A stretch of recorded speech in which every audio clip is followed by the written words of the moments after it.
আমাদের অঙ্গীকারের মধ্যে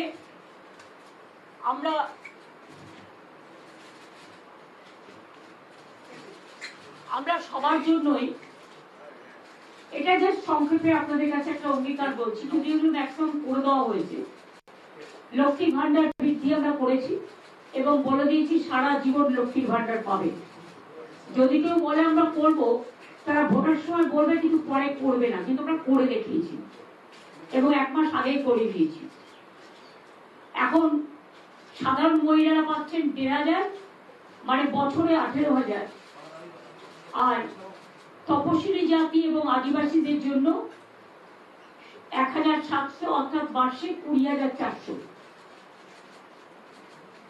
1,500 করে আমরা, যেটা প্রায় 1 কোটি যুবকদের, যাদের বয়স 21 থেকে 40 বছরের মধ্যে, যারা স্কলারশিপ পায়, পাক কোনো অসুবিধে নেই। স্কলারশিপের টাকার সাথে এর কোনো সম্পর্ক নেই, কারণ আমাদের অনেক স্কলারশিপ আছে, কন্যাশ্রী, শিক্ষাশ্রী, যুবশ্রী, মেধাশ্রী, স্মার্ট কার্ড, সবুজের স্বপ্ন, তরুণের স্বপ্ন, রূপশ্রী, আমাদের 100টার ওপর স্কিম আছে, সামাজিক স্কিম, সেটা তো পাবেই।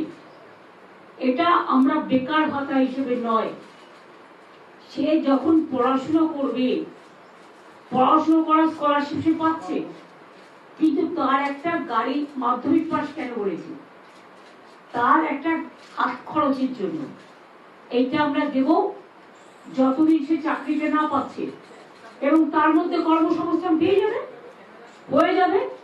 অলরেডি আমরা 2 কোটি ছেলে মেয়েদের চাকরি দিয়েছি, আর মোদী সরকার বলেছিল প্রতি বছর 2 কোটি ছেলে মেয়েদের চাকরি দেবে। ইন্ডিয়ার জাতীয় গড় 40% বেকারি বেড়েছে, আর বাংলার জাতীয় গড় 40% বেকারি কমেছে।